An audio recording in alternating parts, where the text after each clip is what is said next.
여러분 오늘은 지난 주일에 있어서 계속해서 이 마게도냐의 빌립보 교회 교인들이 어떻게 의의 열매가 가득하여서 하나님께 영광이 되고 찬송이 되었는지를 주시는 말씀을 통해서 말씀의 은혜를 나누기를 원합니다.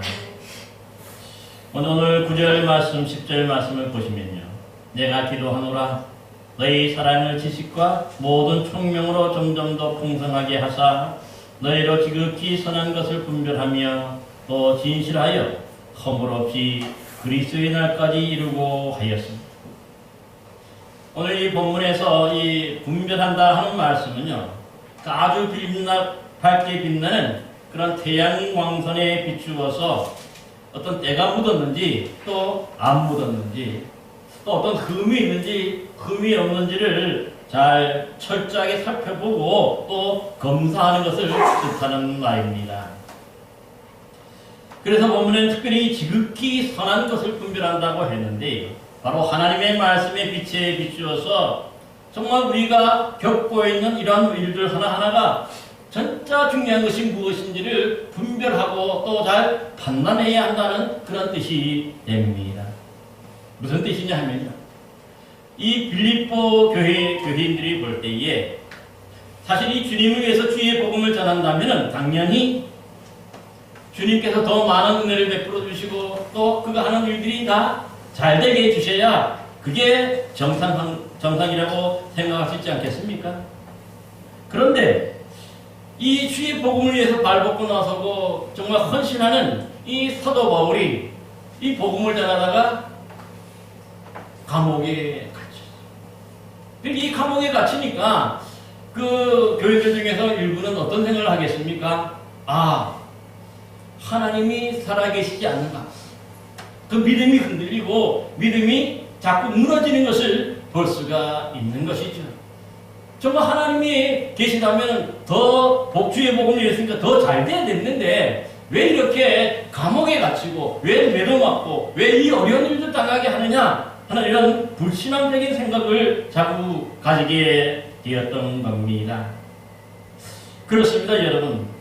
이 대부분의 신앙인들이요, 우리도 또 오늘날도 보면은 사실 뭔가 내가 하는 일이 잘 되고 또한 형통하다면은 이것 자체는 진짜 하나님께서 나를 도우시고 내게 베풀어 주신 은혜라고 생각하고 또 감사할 수가 있어요.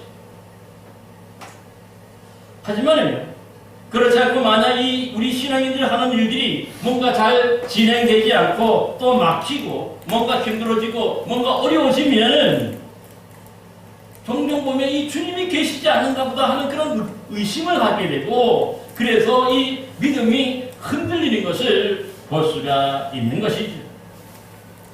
따라서 정말 이렇게 과연 그렇다고 해서 여러분 우리가 이렇게 어려운 일 당하고 이런 뭔가 힘든 일을 당했을 때에 그것이 정말 나쁘기만 하는 걸까요? 결코 그렇지 않다는 것이죠. 여러분 그 구역에 애굽에서 노예 생활을 하던 이스라엘 백성들을 보시기 바랍니다.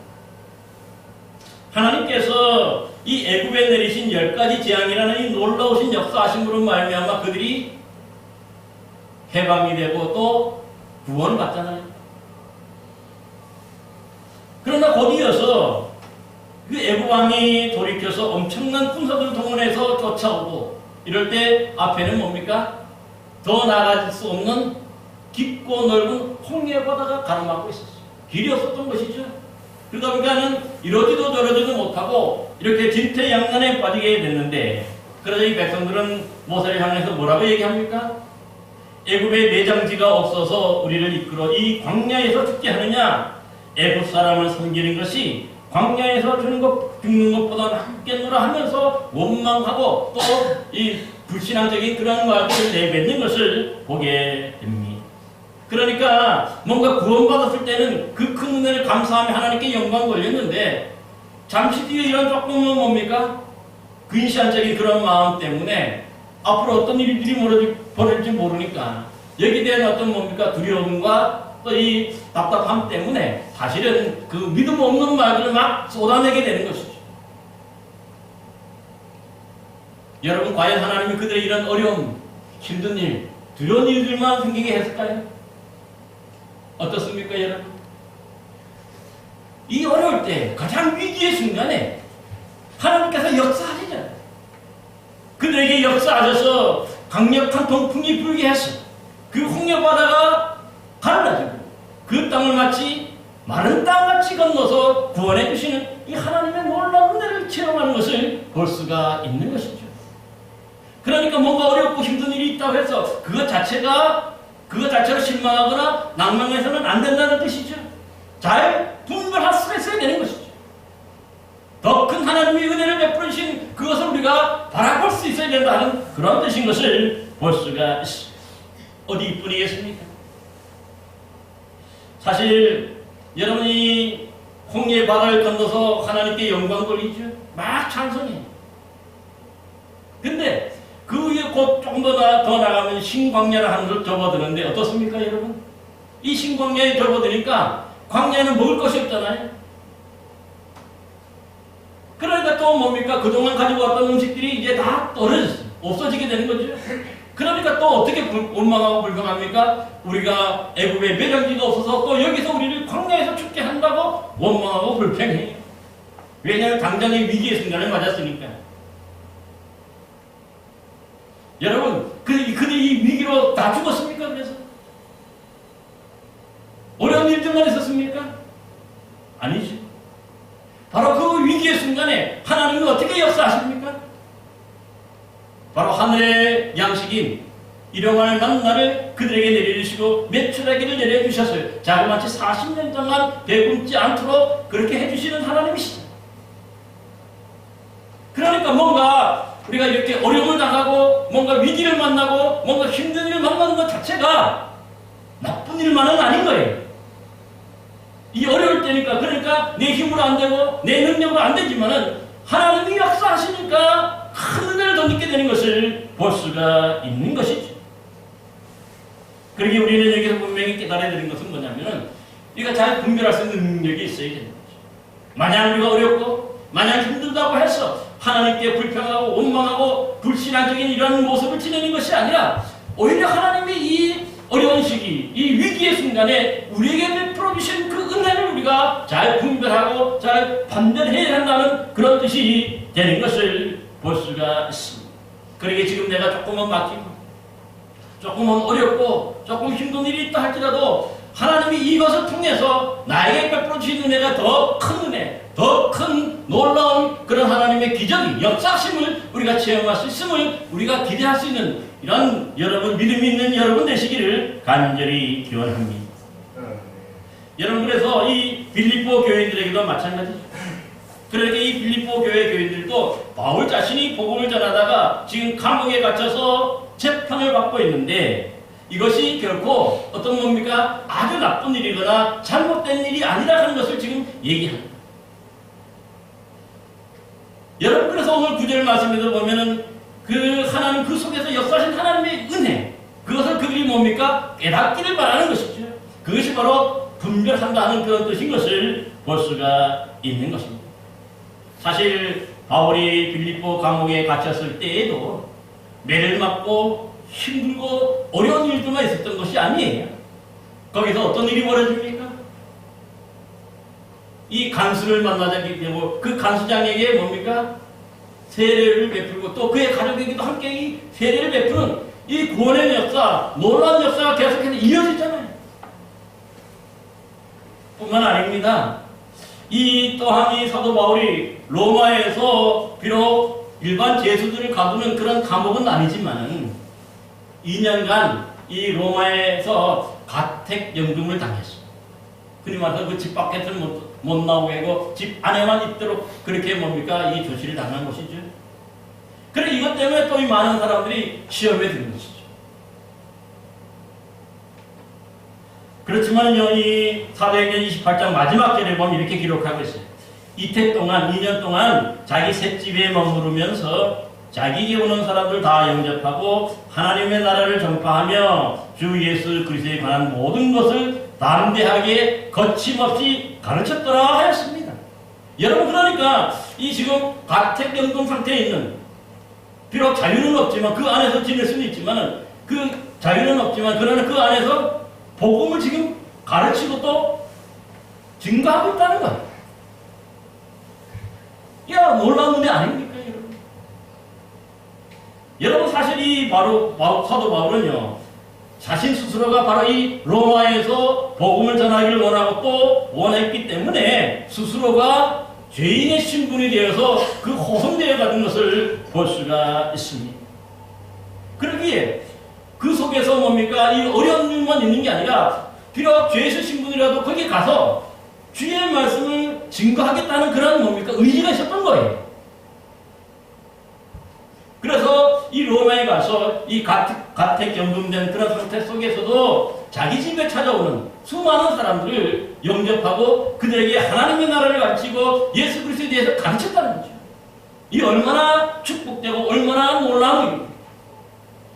그러니까 우리가 뭔가 어려운 일들, 뭔가 힘든 일만 그것만 바라보면요, 정말 우리가 뭡니까? 불신앙적인 마음이 생기니까 당연히 불평하게 되고 원망하게 되고, 그러다 보면 뭡니까? 이 잘못할 수가 있고 또 우리가 실수하게 돼서 허물과 죄가 생겨나는 것이죠. 그러나 여러분, 그 속에서도 하나님이 역사하시는 그 은혜, 또 우리에게 베푸신 그 은혜가 있다고 하는 것을 깨닫게 되고 알게 되니까 오히려 그것 자체가, 이렇게 어려움 당하는 것 자체가 감사한 일이 되고 또한 뭡니까? 은혜로운 일이 되는 것을 우리가 볼 수가 있는 것이죠. 여러분, 그래서 이런 하나님이 주시는 은혜를 우리가 깨닫지 못하고 또 우리가 뭡니까? 알지 못하면요, 또 다른 사람들처럼 똑같이 원망하고 불평하다가 이스라엘 백성들이 광야에서 모두 망하는 것처럼 우리도 이렇게 망할 수밖에 없다는 것을 오늘 말씀하고 있는 것을 볼 수가 있습니다. 사랑하는 성도 여러분, 그러기에 우리가 이런 어려움을 당할 때, 뭔가 이 힘든 일이 있을 때에 그 속에서 주시는 하나님의 은혜를 깨닫지 못하고 잘 분별하지 못하면 우리 스스로가 더 큰 잘못을 저질러서 주님 오시는 그날에 흠이 있게 되고 주님 오시는 날에 우리가 다 넘어지는 사람이 된다는 거예요. 하나님 나라에 들어갈 수 없게 된다는 것을 분명히 말씀하고 있습니다.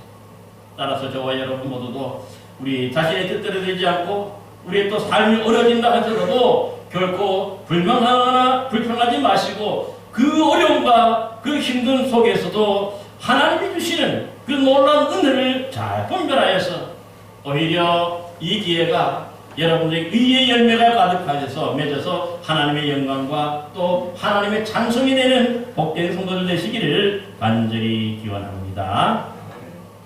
근데 오늘날 문제는 뭡니까? 우리 신앙인들의 모습을 살펴보면요, 사실 이렇게 분별할 수 있는 능력이 많이 떨어진다는 것이 문제죠. 왜냐하면 이 사람의 얘기를 들으면 그 사람의 얘기가 맞는 것 같고 또 이 사람의 얘기를 들으면 이 사람의 얘기가 맞는 것 같아서 뭔가 이 가치관의 혼란을 일으켜요.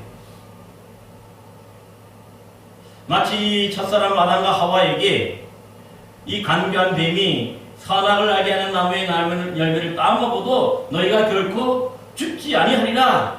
너희가 그것을 먹는 날에는 너희 눈이 밝아서 하나님과 같이 될 수 있다고 유혹하고 하는 이 성동질에 넘어갔던 것과 똑같은 것이죠. 그리고 이 간교한 사탄이 뱀은요, 이 선악을 알게 하는 나무의 열매를 딱 먹어도 결코 죽지 않을 것이라고 약간의 거짓말을 보태는 거죠. 심지어 딱 먹으면은 눈이 밝아져서 하나님과 같이 된다고 말을 더 보태요.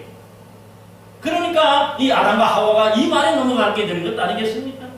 결국 이런 사단의 성동질에 넘어가서 이 죽음을 당하게 되고 이 죽음이 이 땅에 들어오는 것을 우리가 볼 수가 있는 것이지요. 여러분, 그렇기에 우리가 신앙인으로서 하나님의 말씀에 빛에 비추어서 이 세상 사람들이 이렇게 하고 저렇게 할 때 그들과 똑같이 따라가는 것이 아니라 이런 잘 분별할 수 있는 그런 지혜가 있어야 될 줄로 믿습니다. 그래야 진짜 무엇이고 진짜 은혜가 무엇인지를 깨달아 알게 되고, 그래서 뭡니까? 주님 오시는 그날까지 우리가 바로 거룩하게 또 흠이 없이 그렇게 살 수가 있게 되는 것이죠.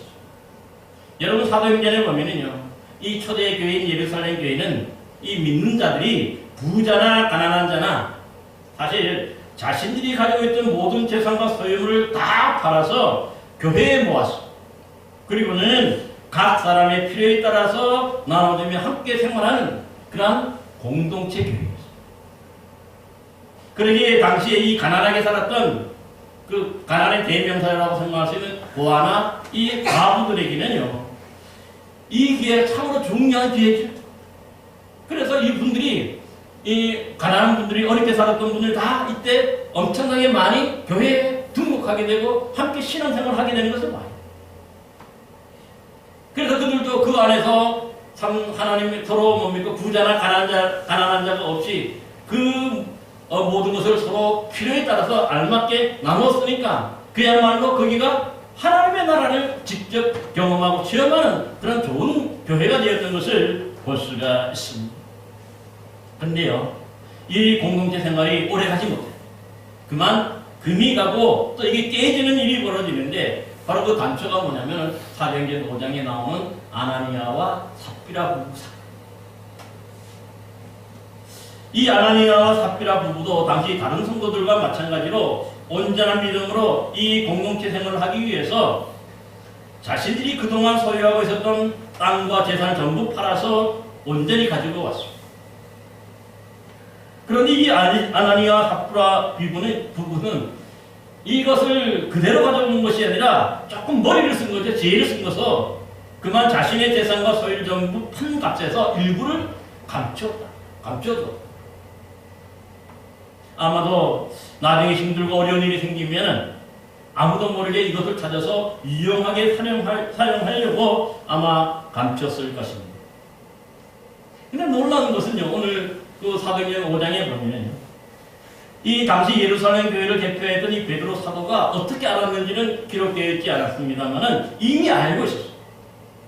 그러기에 이 남편인 아나니아에게 이렇게 말합니다. 아나니아에 어찌하여 사탄이 네 마음에 가득하여 내가 성령을 속이고 땅값 얼마를 감추었느냐? 또한 땅이 그대로 있을 때에는 내 땅이 아니며 판 후에도 내 마음대로 할 수 없더냐? 사람에게 거짓말하는 것이 아니라 하나님께로다. 그렇게 얘기합니다. 그러니까 사실 이 베드로의 말은 어떤 뜻이냐면요, 땅을 팔기 전이나 판 후에도 모두가 다 누구 것입니까? 원래는 아나니아 부부 거잖아요. 그런데 그러니까 어찌 보면은 사실 초대교회도 뭡니까? 모두가 다 자신의 재산을 다 교회에다 갖다 바치는 모으는 그런 의무조항은 없었어요. 단지 정말 하나님을 믿는 그 신앙으로 자기 것을 하지 않고 다 하나님의 것으로 여겼기 때문에 뭡니까? 자기 걸 다 팔아가지고 함께 공동체 생활, 하나님 나라의 모습을 보여주었던 것을 볼 수가 있는 것이죠. 그런데 이때에 아마 이 대부분의 사람들이 교회에서 초대교회 이제 한두 사람이 뭡니까? 맨 처음에는 이 자신의 모든 재산을 팔아서 교회에다 가지고서 그 뭡니까? 또 가난한 사람들 함께 나눴으니까 참 은혜로운 모습이죠. 믿음 좋은 모습이잖아요. 그러니까 너나 나나 이 교회에 등록하면서 새로 나오면서 믿음 갖게 되면서 자신의 믿음도 그만큼 크다는 것을 과시하고 보여주기 위해서 이 아나니아와 삽비라처럼 하나님께 자신의 모든 것들을 먼저 바치겠다고 그렇게 소원을 합니다. 하지 않아도 소원을 하고 그렇게 한 것이죠.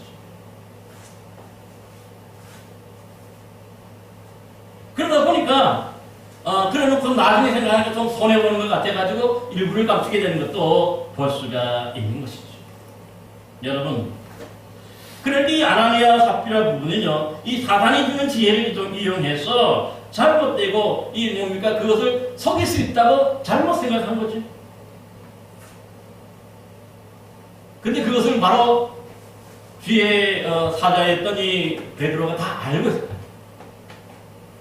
그래서 오늘 그 사도행전 5장에 보면요, 먼저 성령을 속였다고 하고 하나님께 거짓말한 것이라 그리고 또 주 예수의 영을 속였다고 얘기해요. 그게 중요해요. 하지 않아야 될 일을 굳이 해서 이렇듯 해서 뭡니까? 이 거짓말을 해서 결국은 뭡니까? 그들이 망하게 되는 것을 성경은 분명히 말씀하고 있습니다. 근데 요즘에도 보면은요, 사실 이런 부분에 보면 우리 신앙인들이 똑같은 거 아닙니까?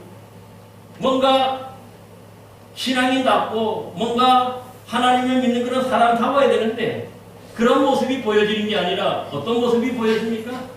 세상 사람들과 똑같이 거짓말하고 세상 사람들과 똑같이 뭡니까? 이 나쁜 짓을 하면서도 교회에 와서는 좋은 사람인 것처럼 그렇게 흉내내는 분들이 종종 있더라 하는 것을 볼 수가 있습니다.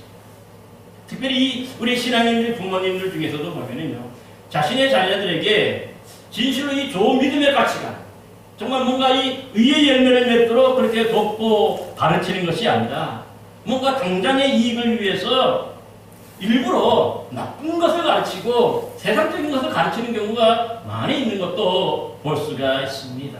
왜냐하면 다 지혜가 없기 때문에 그런 거죠. 분별력이 없기 때문에 그런 거죠.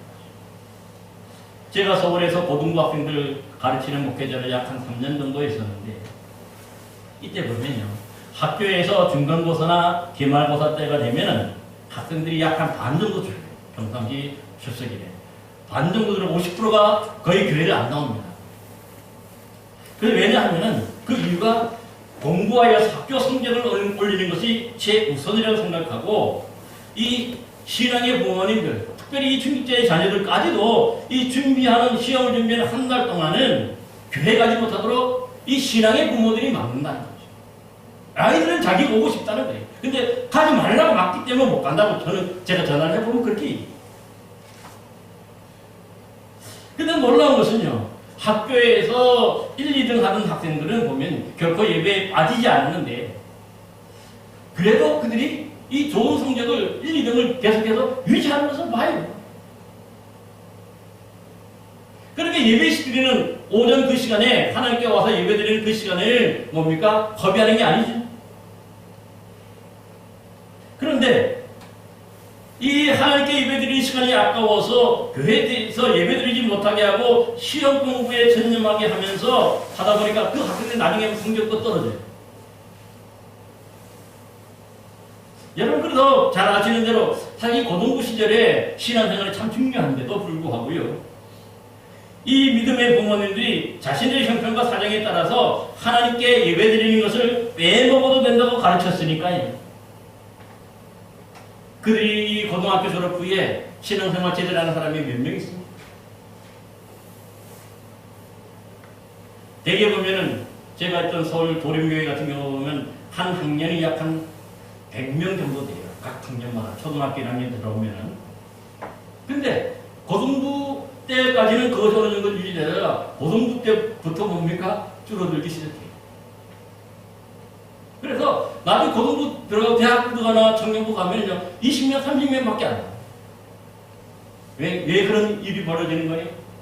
부모님들이 이 지혜롭지 못한 거죠. 그들에게 이 신앙을 잘못 가르쳐. 모 목사님께서 또 한 2명의 딸을 두셨는데 이 2명의 딸이 때때로 이 또래 친구들에게 이런저런 심한 욕설을 듣게 됐을 때에 이 신앙인으로서 어떻게 됩니까? 똑같이 그들에게 욕하지 못하잖아요. 그러니까 참고 또 참고 하는 걸 보고 이 목사님이 매우 안타깝게 생각하는 거예요. 그래서 하루는 이 심한 욕설을 듣고 괴로워하는 두 딸들에게 앞으로는 친구들에게 이 욕설을 들었을 때는 더 이상 참지만 말고 더 센 욕, 더 강한 욕으로 갚아주라고 해요. 이게 맞을까요, 여러분? 상황이 이해는 갑니다만은 만약에 더 센 욕, 더 강한 욕으로 받아친다면요, 이건 분별력이 없는 것이잖아요. 성경에서 분명히 서원으로 악을 이기라고도 말씀했고요. 형제를 보고 나가라 하고 또 미련한 놈이라고 하면은 어떻습니까?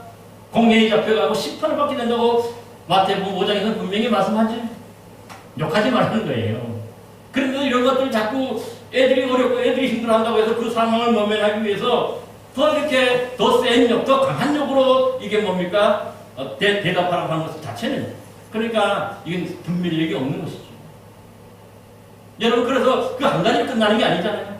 나중에 보면 그것이 이제 몸에 배면요, 아이가 나중에 보면 더 심한 욕을 얼마든지 더 사용하게 되는 거죠. 신앙인답게 자라나는 게 아니라 세상 사람과 똑같이 그렇게 자라나게 돼서 결국 흠이 있고 거룩하지 못한 그런 모습으로 자라나는 것을 볼 수가 있는 것이죠. 여러분, 그러기에 오늘 우리 신앙인들이 분명히 생각해야 되는 것 하나는 바로 오늘 본문 말씀처럼 지극히 선한 것은 아닐지라도 적어도 그것이 뭡니까 성경 말씀에 잘못된 것인지 또 뭡니까 나쁜 것인지 성경 말씀에 근거해서 우리가 잘 얘기하고 가르쳐 줘야 한다 하는 그런 사실입니다.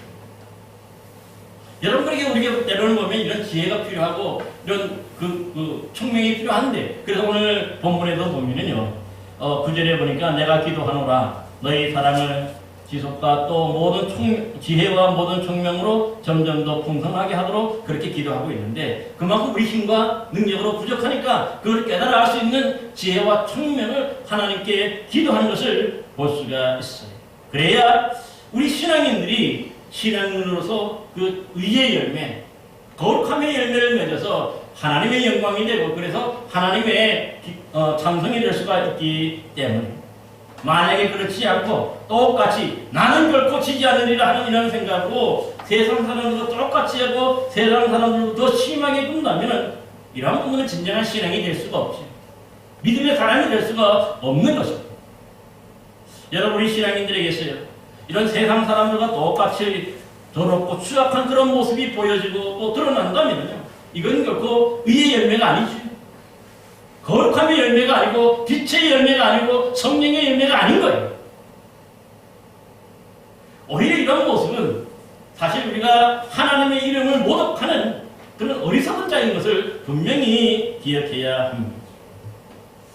여러분, 오늘의 시대가 비록 잘 분별할 수 없는 어지럽고 혼란한 시대 속에서 살고 있다 할지라도 정말 오늘 말씀처럼 하나님이 주시는 지혜와 청명으로 정말 참된 것, 지극히 선한 것이 무엇인지 잘 분별할 수 있는 저와 여러분이 되어야 할 줄로 믿습니다. 그래야 우리 주님 다시 오시는 그 날에 우리 모두가 이 악에 빠지지 않고 거짓된 일에 빠지지 않고 진실하고 흠이 없는 참 그리스도인이 될 줄로 믿습니다. 우리 모두 주님 다시 오시는 그날까지 올바른 믿음으로 지극히 선한 것을 잘 분별하여서 좋은 의의 열매를 맺으심으로 하나님의 영광이 되고 찬송이 되는 저와 여러분 되시기를 간절히 기원합니다. 기도하겠습니다.